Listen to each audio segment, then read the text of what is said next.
Hello, welcome to the second episode of the MS Talk. We're talking about women, leadership and power. It's going to be amazing, it's going to be hot. So stay tuned and learn more.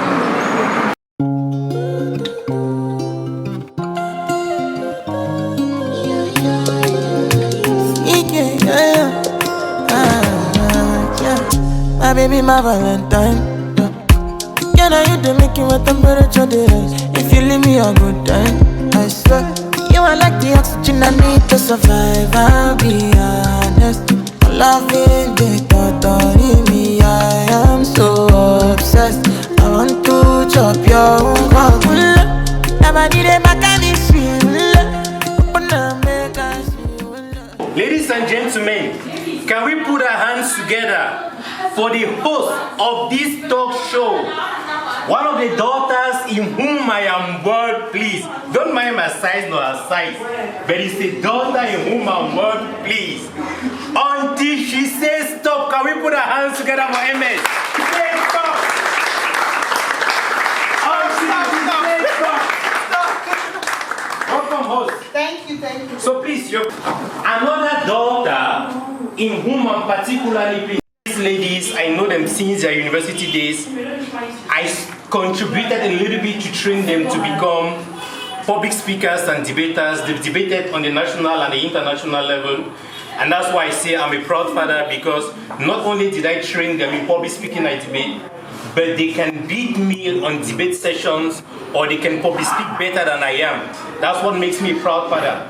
So ladies and gentlemen, for the other daughter of mine, an amazing debater, I call her champion. Beyond a debater, she's an amazing entrepreneur. I ask myself, although in my 30s, what am I doing in my life? Ladies and gentlemen, can we put our hands together for Sandra until she says stop? Thank you. Until she says stop. Now, and the next panelist, I wish was also one of my daughters, but I don't know where she disappeared to. Ladies and gentlemen, can we put our hands together for the lady I wish was my daughter as well, in the person of MUNDI Prisca, until she says stop. Until she says stop. Until she says stop. I didn't get it all. Until she says stop. Okay, person who understands that the only way society can develop is by building the next generation of leaders. You know, one of the category of individuals to whom we owe everything we are our lecturers. If I can speak to you today, is because these people decided to sacrifice themselves, although the menial amounts they receive, just so that they can transfer the intellectual know-how the universe gave them, so that people like you and I today can be here and make the best of our lifetime on earth. She has been very committed in improving the curricula of our educational system. She has been very committed in helping individuals understand themselves, but more importantly, put their competence to the well-being of their lives and their communities. Please, can we put our hands together for Dr. Sorelle? Until she says stop. Until she says stop. Until she says stop. Welcome, Doc. Thank you. Now, ladies and gentlemen, just so that we have the voice of a gentleman in it, and now that they want us to add to the panel, remember, the goal of the MS Talk Show is for them to share their experiences with us, so that we too can add to what they have, and at the end of it all, come. Hello. It's so timid. Are we? I don't know. Are we tired? Do we want to go home? Should we go home? Okay. Welcome everyone to the MS Talk Show once more. So, like I always say, it's not a monologue. It's not a formal something. It's very interactive. Very, very interactive. I mean, whenever you feel like you have a question for us, please just indicate. The only thing is it has to be done orderly so that we don't get rowdy and everything. But then, we are here to talk about women, leadership and power. So many guys were asking me today that, oh, it's women leadership and power. Why are you asking us to come? It's for women and everything. But now we activists, like MUNDI Prisca said, she said she fights for equality, not gender equality. So we generally women like to get men on board as he or she, because what can we do without the men? Or what can the men do without us? Because let's take, for instance, in a family, in a home, it's made up of the husband, the wife, and the children. That's a complete home. But generally, you need the opinion of the man in everything you do. But then we fight against harmful traditional practices, or refusing our rights, or refusing a voice to us when they make their decisions or whatever. So, welcome, ladies. Thank you. So I'm going to start with the doctor in the house. I'm so happy to have you here. So please tell us a little bit about yourself, because in as much as I have a bio, I cannot talk about yourself better than you. So please tell us a bit about yourself, briefly. Thank you, MS, for the opportunity. As I said during the introduction, I have a PhD in medical parasitology and I teach in the University. What can I say about myself? I like counseling, I like advising, I like impacting the young generation, the youth, about the challenges that we face every day. And as with respect to what I've done over the years, I can say they are not just intellectual activities, but also social activities. Okay. Because in terms of intellectual activities, I have 4 scientific publications online in my field of study, in renowned journals, and I'm also in charge of placing students on internship in DIACA. So I'm the one in charge of choosing their placement site, hospitals, pharmaceutical companies, and ensuring that the environment where they are sent to will enable them to attain their objective. And socially, I can say I'm in a choir, and I've been in the choir for more than 10 years today. That's why I like singing. And over the 10 years, I have been able, by the grace of God, to impact so many youths. And I'm really happy to see some of them here. Okay. So thank you. Thank you very much. So next to her, we have MUNDI Prisca. I've heard a lot about her. I mean, so much without meeting her. Like peace activism in communities and the rest. But then today she's right in front of me. So she can tell you guys a little bit about herself. Thank you very much. It's MS Talk Show. Yeah. I would say that I'm part of the show. The M stands for MUNDI. Okay. I'm including myself in the show. Because this is a platform where we can do a lot of things as young people. Now, MUNDI Prisca is a young activist, peace advocate, and a gender expert. I did gender studies in the University of Buya, and my 9 years of activism has been around gender equality. It has been around peace building, most especially new peace and security. I am something I rarely say, but I'll say it here. I'm an expert in disarmament, demobilization, and reintegration of ex-fighters. And equally, I am an IDFB Fellow 2021 Cameroon Batch, the International Visitors Program for America Embassy, and a member of the Southwest Northwest Task Force. I'm sure so many people know them. We call them the crime women. I've been in that group from the time it was created to now. I was the youth leader, and presently I am the advisor for SNOT. Thank you. It's an honor, it's a pleasure for me to join young people, share our thoughts, share knowledge, network, and I'm very, very passionate about this stuff, women leadership and power, but I'm a little bit embarrassed that we don't have a male elite. Yes, it is gender bias. Yeah. But I apologize. I just want to imagine, or being a part of MS show, we decided that it will be women talking, girls talking, so that we give our own perspective. Next time, we have just men talking for us. We'll have the he for she campaigning for us. But for now, please bear with us. Let us just share let's share our difficulties.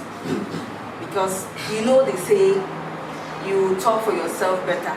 So today we'll just be talking for ourselves, the difficulties we have. So the men in the house, please, don't feel bad.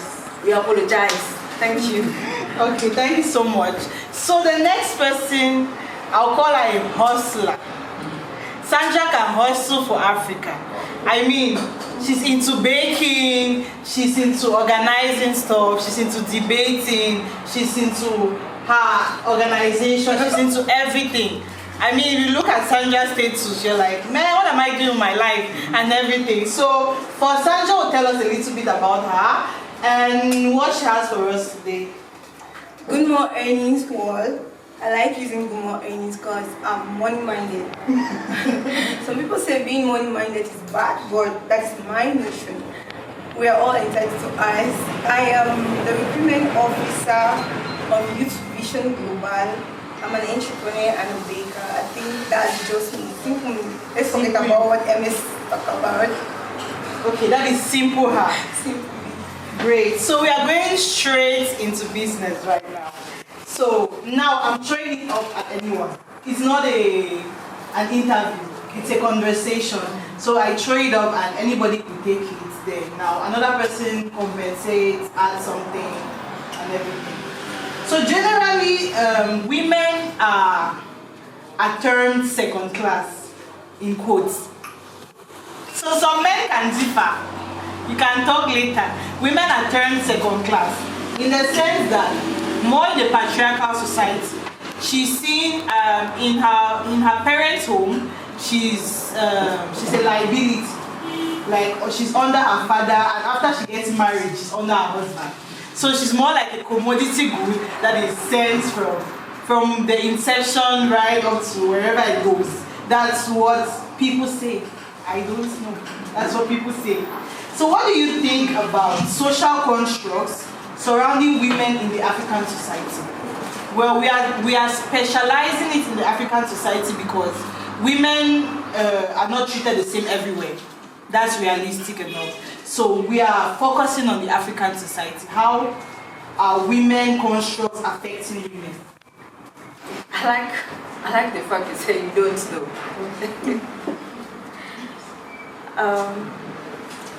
We live in a patriarchal society. That is something which is socially constructed. Growing up as a child, being a girl, you know that there are certain roles you cannot take or do. Your groom or you are ascribed certain role because of your gender as a woman. While the other sex, the male, they are ascribed certain roles, especially the roles of leadership, the roles of power, the roles of control. Men in the patriarchal society, men are the leaders, men are the heads. Not necessarily saying that women are the tails, no. But men are the leaders, meaning women are the followers. And that is why you see in the house, you have your mom taking orders from your father. Your father is the head of the house. You go to your husband's house, it continues. It is because of the way the society is constructed. We have social constructed norms, values that ascribe certain roles to the different genders. Now, it is a very difficult thing because you have religion who comes into play, you have culture that comes into play.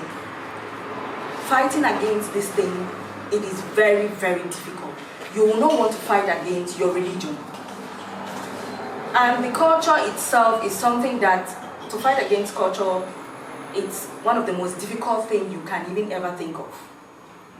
Because you have women who are into the culture, they don't give you the support. You have men who are the leaders who need to understand where you're coming from, why you think that men and women should be treated equally, or allow your girl child go to school, or allow your girl child take certain rules of leadership, certain rules of control, certain rules of power. You have that set whom you have to educate, make them understand. Without them understanding, it becomes a challenge. They see it to be a battle.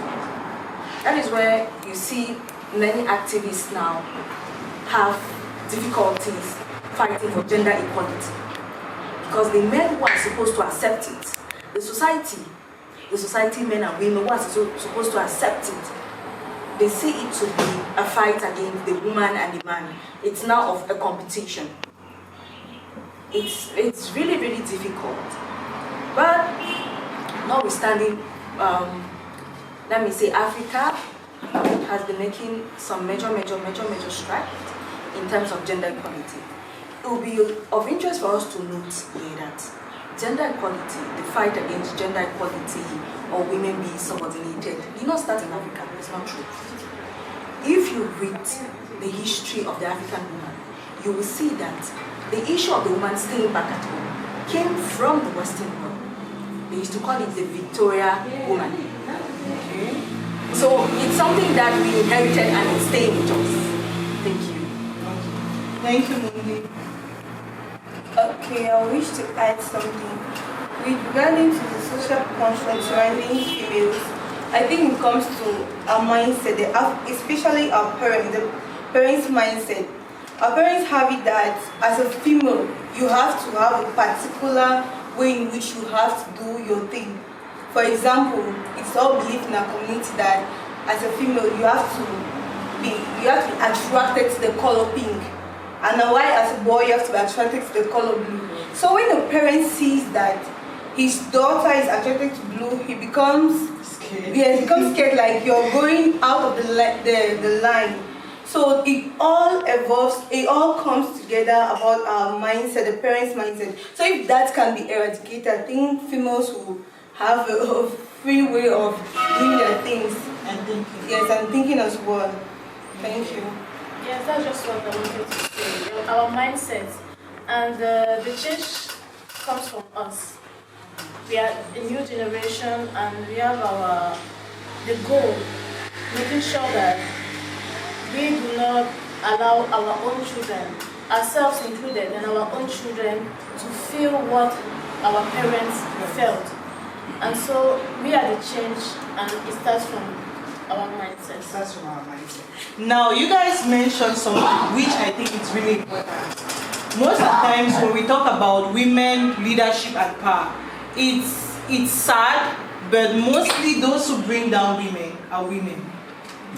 That's a sad fact. Because for instance, we'll say a woman can never be a president in Africa. But then if a woman stands up to be president in Africa, which woman will stand for her? She'll say, why not me? I'm like, why should it be her and not me? Is it not crazy? Very crazy. And that's what has been existing for so long. There was this time in which I got into a bank to do withdrawals because I couldn't get it outside. And when I got to the counter, so I realized that the woman there was just staring at me. I asked her that, please ma'am, can I get a form? And she said, can I not go to the other area in which is being put? I said, no, I've been directed here. So when I kept on standing there, she was just looking at me as if I was happy mood there. So it didn't take up to 5 seconds. A guy walked in and came to her. She just smiled and gave the form. And I was like, what's happening here? So women are the ones bringing down their fellow women. If we can stand up for ourselves, if we can join our hands together, I think this world is going to be so powerful. So because a woman is very, very powerful. Exactly. So that's what brings us to the he for she. So in as much as we are expecting men to understand our cry, to understand the different doctrines you're trying to preach and everything, the women too have a great role to play. Because if we say we want to have a gender equity world, I like to say gender equity, not gender equality, because I believe that Men and women are not the same. We are not, and there's no way we are going to be the same.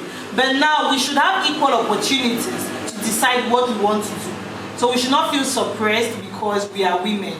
So that's what we are fighting for. But generally, if women want things to change, they should be able to accommodate other women. They should be able to understand that this lady is strong here. I should give her the credit for it. I should not bring her down. I should see that Sorelle is beautiful. I say, wow, Sorelle, you're really beautiful.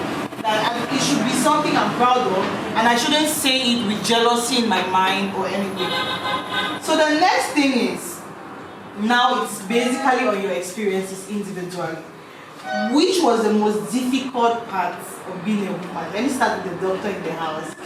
Which was the most difficult part of being a woman? That you kind of wish that, why can't I be a man? Which was the most difficult part? Thank you for the question.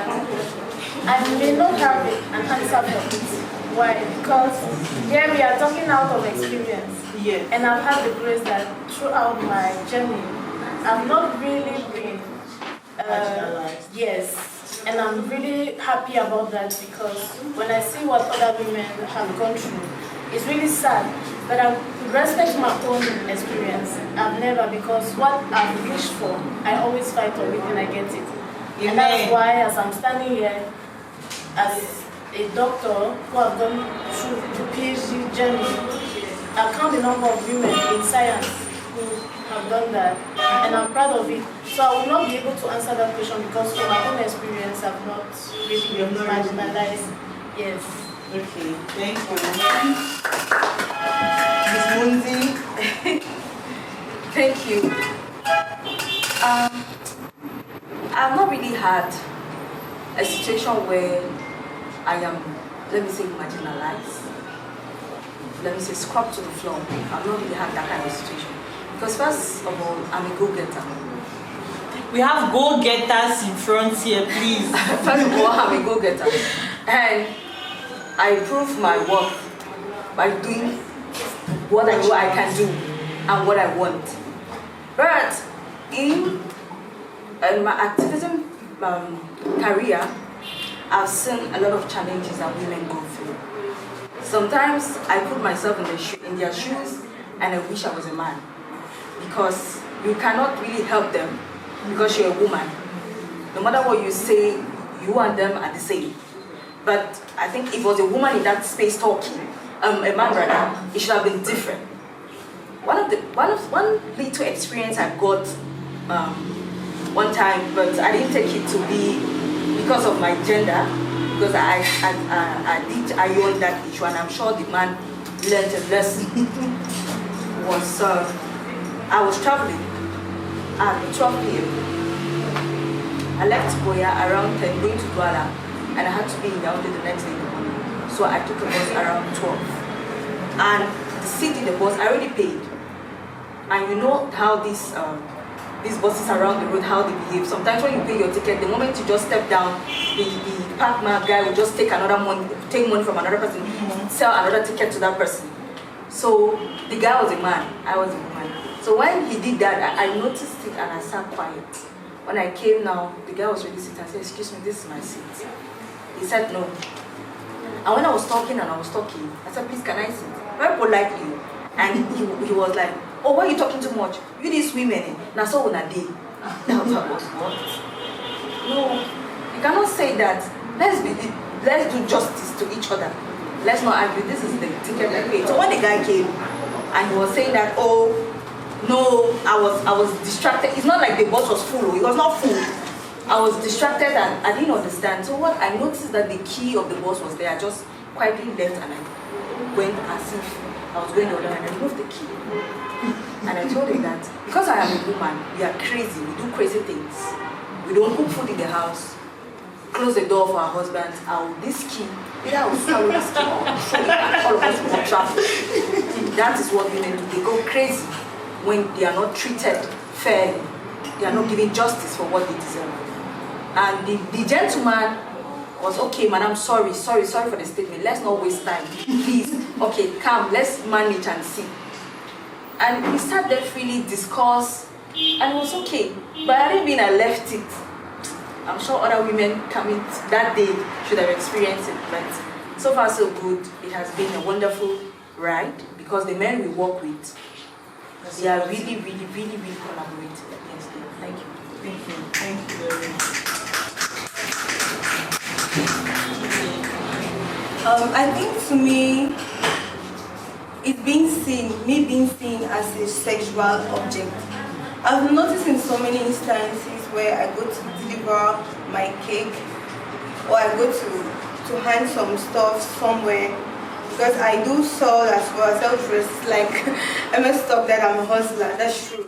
So when I go to give out my product, I notice the way some guys look at me, and this pisses me off so much because I can't punch him because he definitely beats me. Yes. So, guys, goodness, in fact, I'm saying this, I pray that the guys can actually change from this. Some ladies have so much that with you just interacting with them can change a lot. It can make your life move from point 10 up to point 100. So please, as a guy, it's good to always look at the lady in a way that, in a friendly manner. Please, let's not see ladies as if they are sexual objects. Because to me, that's the hardest part in my life. I cannot believe that I was standing and I'm talking with a guy and the guy is just looking at my bum like, what's there? Please, yes. Question. You know, at times when we look at you people, we are not looking at you like a sexual object. The truth is that God has blessed you people with a lot of things which I want admiring. That's just the truth. Yeah. That's just the truth. It depends. In my opinion, if something is worth admiring and appreciating, God admire it and appreciate it. Of course. And another thing is, it's true that some of us abuse, but ladies, please look at it. It's true some of us abuse. But one of the things I, Felix, do is, when a woman is putting on her dress and I can see her chest out, I promise I look at it so much so that you notice I'm looking at it, because if you have dressed that way, that means you want me to look at it. Guess what? I'll look at it.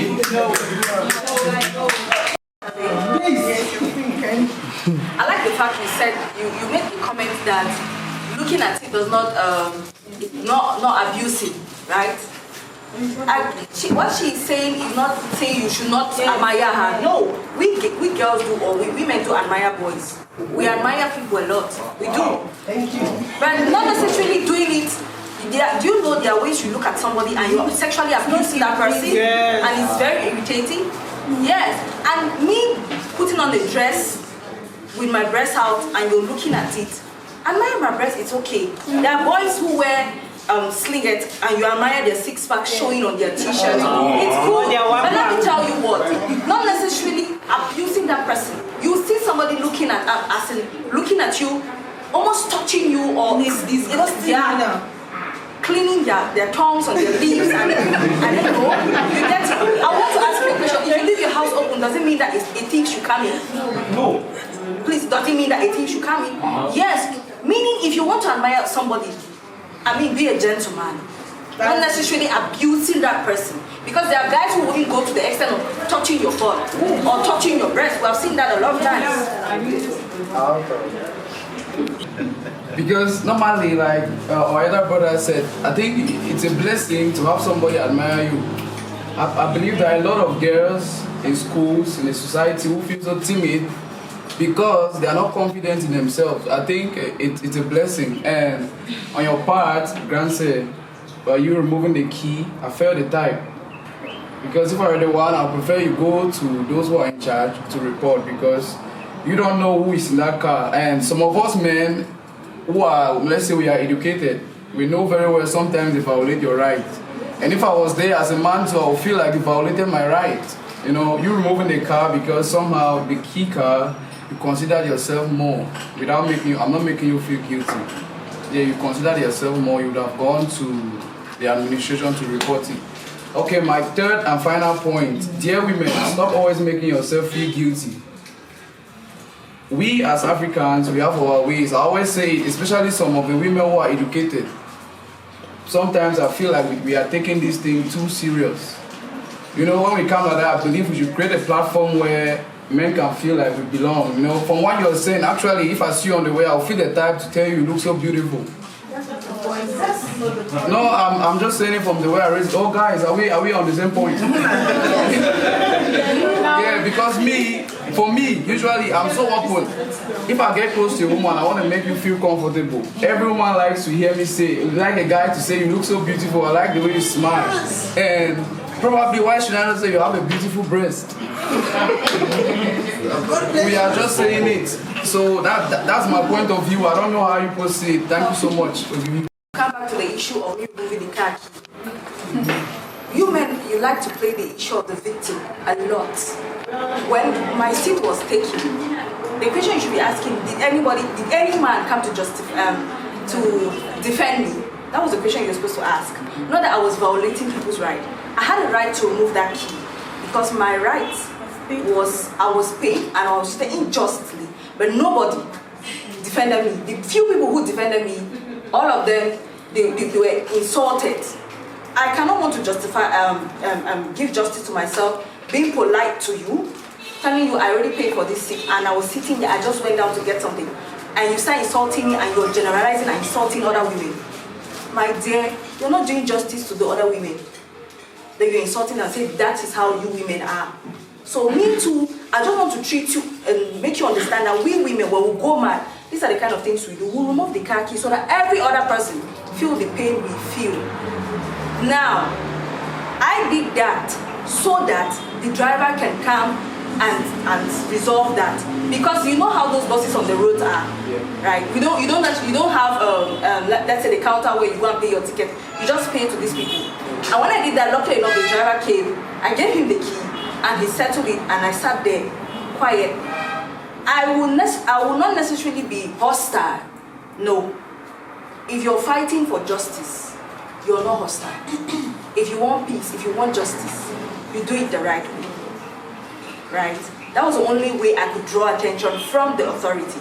Now, coming back to the issue of we should think about where we are from, or the African whole thing. Let me tell you something. This issue of women staying back in the house did not come from Africa. Go and read the history of the African woman. It was the white people who brought it. You had the issue of the Victorian woman. The Victorian woman, right? The Victorian woman was, you stay in the house, your husband goes out, work and then bring food. That is how most of our parents who were doing the slave, the housemaid, the copy, the women. But the African continent in those days was complementarity.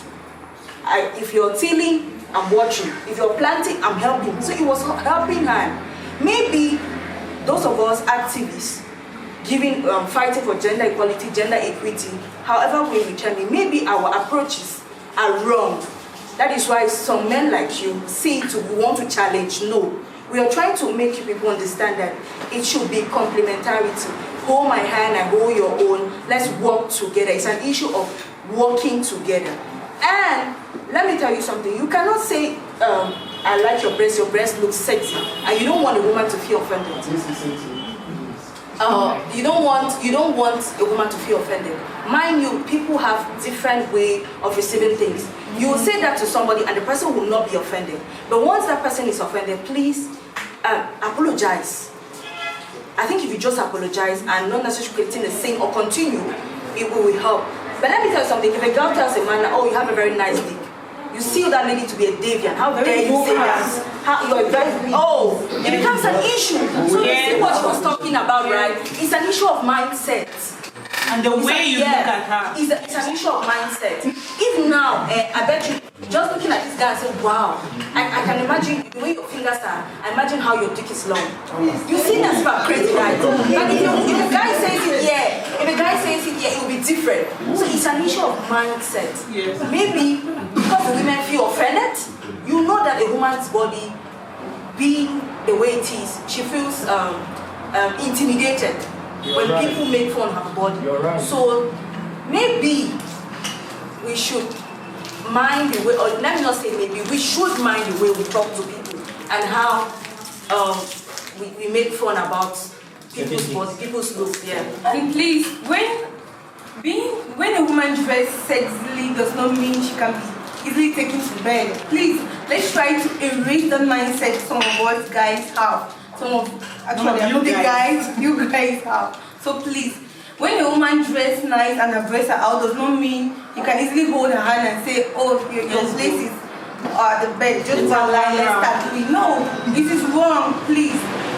People have the right to dress as they please. So please, when you see a lady dressing sexy, just say you look good and you move on. Not like you look good, oh, I want to take you to the more than that. Please, let's try to change that mindset. Okay, Dr. Sorelle, do you have something to add? What I can add is that no matter the activity a woman does, because she was talking about her doing her business and going for delivery, and she wasn't taken seriously, I think men should take women seriously when they go into their activity, their day-to-day earning. Because I think she also felt offended because you were not looking at what she could deliver, her work, what she could bring to you as something positive, when you instead focused on how she looks sexy, and that's what we need to erase from our mindsets. Women are capable of doing so many great things, and we should respect that, and we should respect their professionalism. Yes, because when a woman is involved in activities, men usually do not take her seriously, thinking that she's just doing it for pleasure. There's a man somewhere giving her money, taking care of her. So it's not. We need men to take us seriously in every activity that we do, especially earning our money. Yes, that's just what I want. Thank you very much. So Abdul, you had a question. Yeah, of course. Point caught my attention, the bus issue. Before the show started, we talked of Africa being a patriarchal society. When she entered the bus and had her issue, people never took her serious just because she was a lady, I think. And that's not correct. Her removing the khaki will now draw the attention of people and will make the situation more serious. I think she got a point there, and obviously the consequence of her removing that key was that the journey moved safely and she traveled to where she was going to. It showed that in Africa, when the lady sits back and it's like you are a mumu, as I can put it in quotes, that's how the men will take you to. They'll say, no, you cannot do anything. But when you raise your voice, that's when they'll get you and they'll really see that this is a man. Even they'll say you have the qualities of a man. And talking about the breast issue, I think the breast is something very private. A man admiring, like telling a lady openly that I like your breast, that's not fair. For me, that's my opinion. I like your breast. You can just admire somebody's outfit and not the intimate. Like she said, when the lady tells you I like maybe your dick, that sounds irritating. So for me, the breast issue is not really something to be said openly. It's very intimate and private. Exactly. And lastly, I want to say women are to be taken serious by the men. I am for that school of thought that was really campaign, the he for she campaign. Yeah, I really like when women are taken serious, because some women, when empowered, they can rule more than the men. Exactly. Okay, and sorry, the last question, Miss Sandra, you talked of you to the bank issue, a woman not attending to you. Does this mean that many women contribute to the downfall of other women? Exactly. Okay. And there's nothing you can do about it. Because I couldn't shout at her there, because obviously I would have been wrapped out.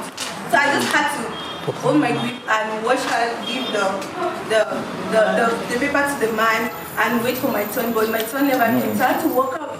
Okay, that means what we need to do, take your female counterparts very serious, of course, and that will help to emancipate the woman, as I can see. Thank you very much. Yes, thank you. Women contribute, moving encyclopedia. Just like important that we understand the narratives. Africa was never a patriarchal society. Patriarchy came in Africa when the West came in Africa. If you do an in-depth study, because one of the mistakes we do is we limit African history to start with the era of slavery and slave trade. Whereas Africa's history back a lot of years before that. And before the coming of the West, Africa was a matriarchal society. What do we mean by matriarchal society?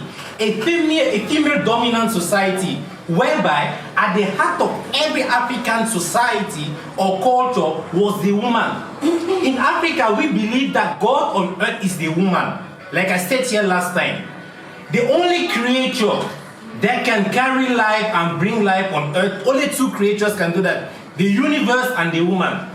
And that is why I said last time, whatever you do to your father or your brother, he curse you, never work. If a woman cries because of you, you are dead and gone. That's the truth about it. But unfortunately, we have allowed society to reshape the way we go. Because, for example, I have a problem and I would like women activists to work on it, women inclusive, is that growing up, they taught you women more than they taught us. Because, see, for example, when you ladies were growing up, your moms taught you people how to sit. They taught you decency. They taught you how to take care of your siblings. They taught you how to be caring. When you got up, they taught you how to cook. They taught you how to be mothers and how to be wives.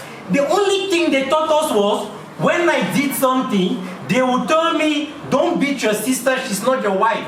Do you know what that means to me? That when you grow up, the only person you can beat is who? Your wife. Who taught me how to be a man? Apart from going to play, and when I come back in the evening, they tell me, if you don't bathe, you will not eat. Who taught me what? And all I'm saying is this, look, we all have to reconstruct these things, because women do more harm to women than men do. For example, we talk about female genital mutilation. Who do that?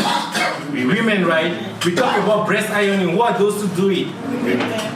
There are a lot of these things. If we get to it, I will show to you that women do it more than men. However, I am not justifying the man here. For example, Sandra talked about a society where men look at women and the way they dress. You know, for those of us who study law, although theft is a crime, but the law also wants us not to put something that will prompt the individual to want to steal. Now, I don't blame women who dress the way they dress. They dress that way because of the influence of the media on us. Because look at it, we've grown to watch TV, and on the TV we know it is normal for us to dress almost naked. And what happens in the TV is that when people dress almost naked, the men in the TV get sexual intercourse with the women, and so we replicate it back in our lives. So one of the things we must do is we need to work on the content that surrounds us, from the music, the world of the entertainment as a whole. All I'm saying, it's a whole work that needs to be done. It's not a point where we have to point at him or her, because look at it. For example, I'm talking about the TV. You know, I remember watching Monica Brava in 2005. And my grandfather said when he saw these women and the men at the beach almost in their bikinis, he shouted in the dialect, yeah, yeah, yeah, yeah, white man, they there for water naked. And he recounted the story to us that in their days, it was a taboo that women had their part of the water and men had their part of the water. And that it was a taboo if they had caught either sex spying in any part of the water. Because I watch a lot of documentaries, I watched a documentary before the First World War, before 1915 in Europe. It was the same thing. Yes, I'm rounding up. Before 1915 in Europe, it was the same thing in Europe. There were beaches meant for women and there were beaches meant for men. So much so that you would not see a man in the female beach and so on. But now, we have watched TV, and it is normal if I want to see any of you half naked here, I simply propose to you to take you to the beach or to the swimming pool, and guess what? I'll see you half naked. Before now, if you had to sleep with a woman, the only way you would sleep with a woman was marrying her. TV made, or the media made at one point, in order to sleep with a woman, you could perhaps engage her. But today, all I need to do to sleep with a woman is ask her out, and if she accepts to be my girlfriend, guess what? We're having sexual intercourse. It's even better now. Friends to benefit now. I don't even need to extra. We just see. No, all I'm saying is that at the end of the day, it's not a blame game. Like Rafa just said, he who controls the media controls the mind. So we are dominantly the things we watch on TV the movies, the music we listen to, the books and the conversations we have. What we Africans must do is, we should rebuild the kind of Africa we want. Do I want a society where we only empower women? Because that is the tendency now. There are a lot of opportunities for girls, I don't disagree. But do you know the ramifications 100 years after today? Do we want to empower our boy children the same way we're going to empower our girl children? Then girls, I learn here. You see, at times you tell us to give you the chance to be into positions of leadership. I promise you, we men kill ourselves to go to those same positions. Talk less of giving it to you people. So if you want it, fight for it, earn it. And I promise you, if you're good, you're competent, they give it to you clean and clear. That's it. Thank you very much for that point, for the different contribution. So, like you said, I quote, "He who controls the media controls the world." So that is why we have conversations like this on the MS Talk Show, because we believe that in one way or the other, it can influence somebody. While listening to it, you know, ignorance is general. We don't know everything, we learn every day. I mean, myself, being a gender activist who have studied gender, migration and refugee studies, I'm learning a lot today. Because in as much as you sit in class and everything, it's only when you interact with people, you get different opinions, you meet new people, you have different experiences. So now, what do we think can be the role of the men in uplifting women? Because we have said it here that women bring women down, men bring women down as well. So what can be their role in uplifting women? That can be in the family, it could be in social life, it could be in politics and everything. What do we think? I think the first thing men can do to support women is by supporting women, diverse women in their leadership positions. Like if you see a woman struggling to make it on her own, don't look at her. Don't bring her down. Try to support her. You can even help her financially with no. She could be your junior sister. It should just be a genuine something you intend to do. If men can do that, I believe the world is going to be a better place. Thank you very much. I would need men to be very encouraging. They should be able to encourage us, because the journey is not easy. To be an independent woman, to be a woman that wants things to go differently than what has been in the past, to stand out in this society as a woman, it's a challenge for us, because it has not been like that. So when you want to go out of the normality, you come along so many challenges, so many worlds and difficulties.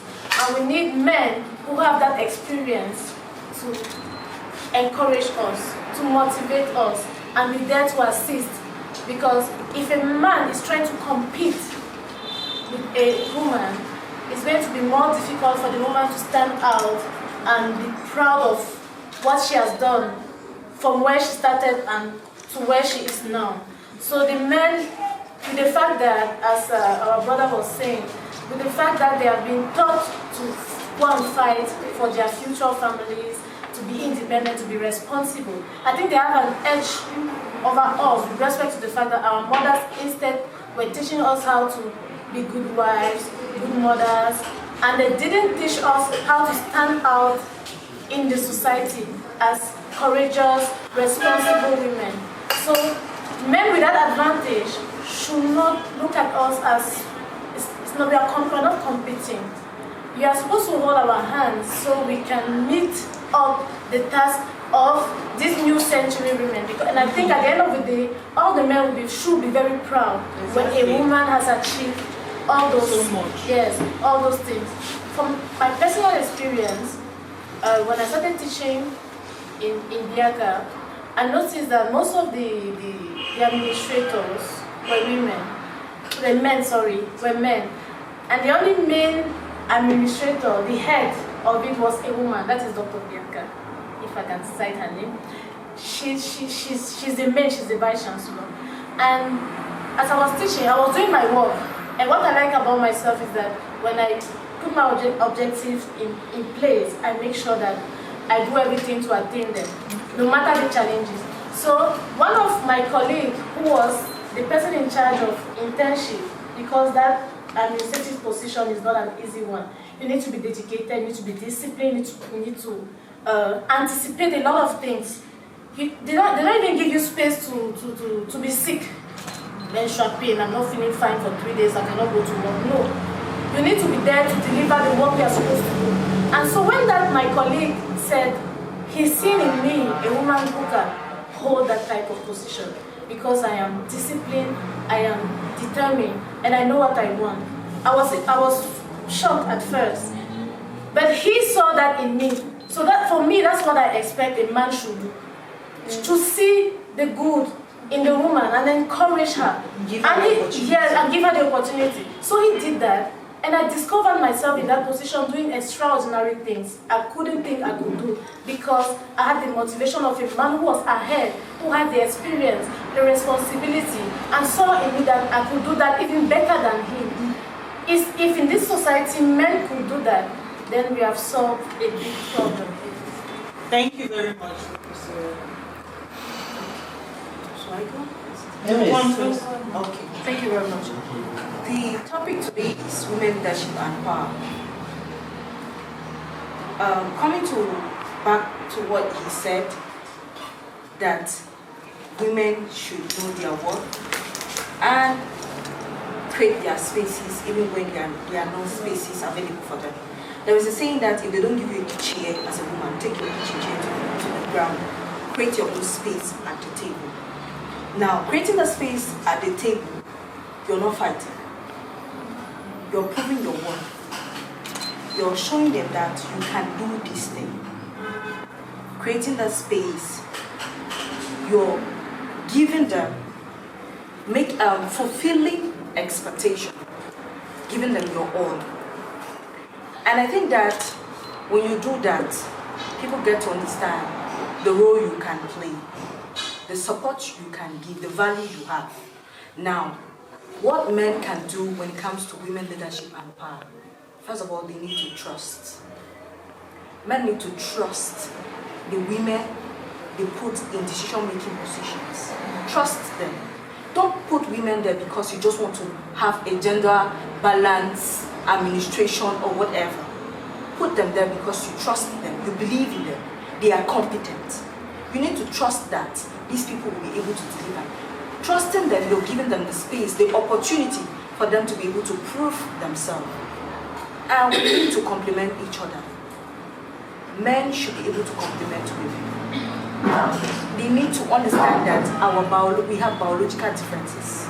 Me being a woman, there is a time where for childbirth, I will need some little bit of time to take care of that child, to take care of myself, to re-engage. Don't use that as an opportunity to kick me out. Because I'm doing the procreation not for myself. It's me and you who got involved. It's a man and a woman that got involved to do this. So we need to understand where the women are coming from. Understand that we have biological differences, and let's learn to complement each other. Create space for women, trust them, and then empower them. Like she said, just support them, motivate them. Let them see themselves, because I don't think, there's something very interesting now. It's not like women don't know their values, no. We are really, really scared.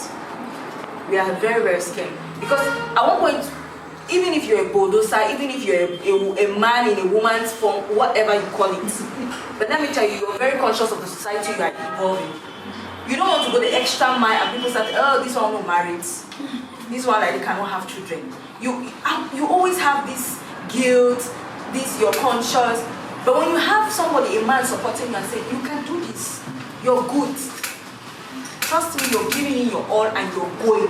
Because these are the people, you know they are making the laws. They're the ones condemning you. But when you say that supporting you, you're going very far and you're giving your all. So what we need is just for the men to give us their support, trust us, understand us, and compliment us when we have our downfalls. Thank you very much. So I've not had any intervention from any lady. Is it that we are clear? Is it that we have no question? You guys don't have anything to add before we continue? I would like to hear from a lady. Many ladies. Yes, I would like to hear from ladies in the house. What do you guys think about the? I think that men have a great role for letting the women have in leadership positions and encouraging them for that. The main factor being making the women know their self-worth and their esteem. They have a esteem as men do. And even laws that have been put in place by men encourage that. I've worked in an organization where women had big leadership positions, top management, head of human resources department, head of assistant financial manager was a lady. So we have had cases like that, even in our institutions in the country, ministers, chancellor, vice chancellors. So that's a proof that women already are taking positions in the leadership. And the whole men have to do just to encourage them, as we said. But there's one stuff to take into consideration. Women also have to note that they still are women and they have to be submissive to the men. That's when it spoils everything. When the ladies decide to be unsubmissive, that's when there's a problem. Okay. Yes, please. But the question of who is better between a man and a woman doesn't even have to exist in the first place. We didn't ask that question. Do you know what I'm saying too? It's a rhetoric question because look at it. Whether we notice it or not, women are more intelligent than men. When we were in school, who were those always dominating our classrooms? I promise you, look at it statistically. Women are better managers than men. That's just the truth. Okay, for example, which is one of the most thriving economies in Africa today, Rwanda. Rwanda has the dominant, how can I say, more women at the general, assembly, more than men. Okay, do we know that South Africa we admire today was not because of Nelson Mandela per se? It was Winnie Mandela behind it. Show me any very successful man. I'll show you a woman who did the work behind and the man took the glory. So women, what we need, you ladies have to remember is, you are powerful. You are the creation. Because it stands to you people that we came. That's why, for example, Idipa, they did not make the man sleep in the night and remove you people from his ribs. We came from your wombs. That's just the truth. That's the narrative I've not been told. All we are saying. Maybe to doctor, when she became a doctor, she's successful. That was one of her goals. So it's not like you say, when do you consider a woman to be successful? There is no definition for success. It means different things to different people, irrespective of their gender. Yes. And I want to say that people should stop saying that when you get married, you're successful. It is not. You can get married. Let me ask this question. If they say if you get married, you're successful, it means that these children who get married at the age of 10, are they successful? Do they really know what success is? Success means different things to different people depending on their goals. So on my own personally, I cannot say that a woman, when you achieve your PhD, when you start working, when you have children, and everything. No, I can't say that. It means different things to different people. Okay. Okay, doctor. I'll agree with Anna. Being successful depends on the individual. It depends on your goal, your vision, and how you see yourself in the next 5 years, in the next 10 years. Have you been able to achieve that? Or what stops you from achieving that, and you put in the extra effort to achieve that, to become successful? And we should not depend on people's view on what success is supposed to be. Success depends on you, not on people, not on the society. For your father, for example, you're a successful woman when you bring someone who's coming to get married to you. For your mother, you're successful when you're put to bed. You're giving her grandchildren. Mm-hmm. For your father, when you start working, you're being independent. He's very proud of his daughter. My daughter is successful. So if you want to start depending on people to define what success is for you, then that's where we start failing. Your definition should be by yourself, as we previously said. How do you see yourself in the next 2, 5, 10 years? What do you want to achieve? What are your goals? And what do you put in place to achieve them? And when you have achieved them, you can call yourself being successful, not depending on what people think. That's what I mean. Okay, thank you very much. I agree totally what they have said. A woman becomes successful when she sees that she has it all. That's just it. When she has it. When she has it all. And that is relative. Mr. Franklin, you had a question. I want to think that when it comes to success, it is not an achievement per se at the end of your life. That could be temporarily your life success, right?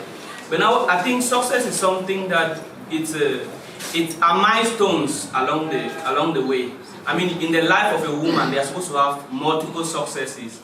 Probably, let's say, when you are writing your GCE advanced level, your goal was to come out successful. In your lifetime, your aim is to have as many successes as possible, in as much as failure as well is inevitable in the life of a human being or in the life of a woman. Your objective is to make sure that you hit most of your milestones. And now, if you want to talk about life success, the life success in the life of a woman, I think it's what has that particular woman said and said, this is the life I want to be able to live in my let's say 40s, in my 50s. She will say she is successful. And like there's a woman who will say, okay, if I just get me married, we are successful. That's success for them. But a woman will want to be able to work in international organization.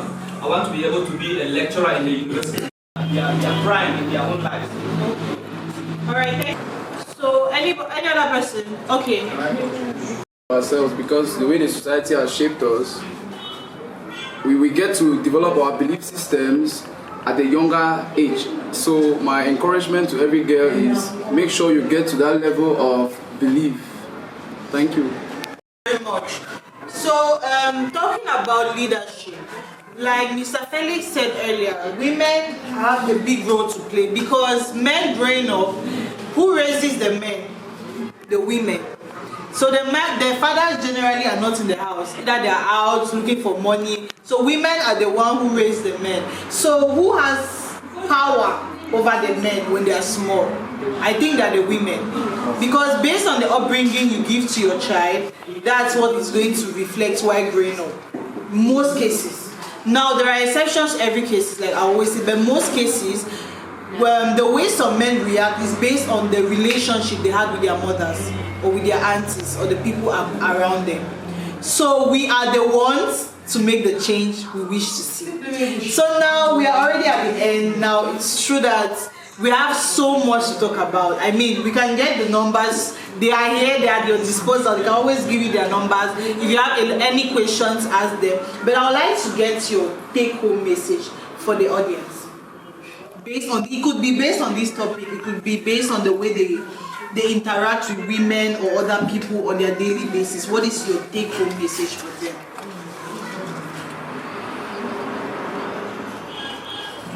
Anybody?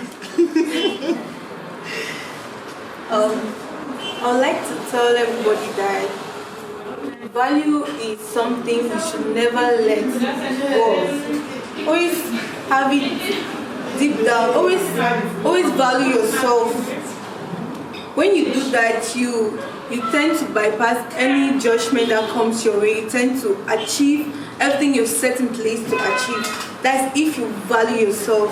Because value comes as well as discipline. If I value myself, that I value myself and I see myself to be great, I will be disciplined enough to achieve that greatness. So please, we should all have that value placed on ourselves. Because people will buy you for what they see. And they can only buy you if you value yourself. If you don't value yourself, nobody will buy you in this our society today. Okay, thank you very much, Miss Sandra. Okay. What I'd like to tell everybody here present today is we should treat people with respect, and we should treat women as if we are women, let's put ourselves in their shoes. Let's not treat them the way we will not want some other person to treat us. Let's just treat them the way we want people to treat us, irrespective of the fact that we are men, we are women. And do not, I repeat, do not give a woman power, give a woman an opportunity because of her sexuality. She is not an object. Instead, let her be competent for that position. Like I said, let's learn to trust women. Let her be competent. Trust her that she is competent. Give her the opportunity to defend her competence. Please, let's stop treating women as objects. Most at times, women are given position because of their sexuality. Either because she's your girlfriend, either because she's your sexual partner. You give her a position and you're the one ruling. She's failing, she's making mistakes. You don't give her the opportunity to learn. You don't give her the opportunity to grow. You build her mindset, you build her mentality that she's just there to serve you sexually. So she doesn't give herself the opportunity to even learn, to even defend that position. But please, when we give people opportunity based on their competencies, I'm sure things will start changing. Thank you. Thank you very much. And what I can add as a take-home message is that women are powerful. Women are great leaders. Why am I saying that? What's a leader? A leader is someone who can lead, accompany, guide a group of individuals to the objective that was set at the beginning. So if you are a sister with siblings, if you're a mother with children, it means you have a group of people that you are taking somewhere as a sister, as a cousin, as a mother, as a friend. So women should see themselves as powerful leaders who can do great things in this our society. And we shouldn't feel intimidated because we are capable of doing so many great things because we are conscious of the challenges we have in our society. And so when you are conscious of something, you work harder towards attaining your objective. So we should not think that everything will be easy. No, we need to work hard and prove that we are able to do what we are supposed to do for us to be given the chance. And to the men, we need your encouragement, we need your support, we need your guidance, and all the ideas that will help us being successful. Because if a man is successful, a woman is successful, it's a society that wins. Okay, thank you very much. Okay. Something just came to my mind. The issue of servant leadership. Women are servant leadership. They're into servant leadership and they are servant leaders. Servant leaders have the picture of a tree. Under you have the roots. From the roots, everything comes out. That is how women are. Doc just made a statement of guiding, leading, say accommodating, accompanying people. That is what the woman does. It's either she's guiding you at home, only you can do this. Let me get your things ready. It's either she's guiding you, oh please, I think the decision you made was a bad one. Maybe you need to rethink. She's accompanying you. You have a presentation to do. She's making sure you're getting ready for that presentation. She's helping you to do something. Let's always see women to be servant leaders. And women, we are servant leaders. That is something we should have at the back of our mind. We help people grow. We support people. We guide people. When we see ourselves like that, it's going to solve a lot of problems. The issue of women don't want to subdue, women don't want to be submissive, women don't want to be respectful. By the time we start seeing ourselves, oh, we are guided, we are guiders, we just guide, we just accompany. It's going to help us shape some of those mindsets. Exactly. So thank you very much. Please put your hands together for this lady. Until the next talk.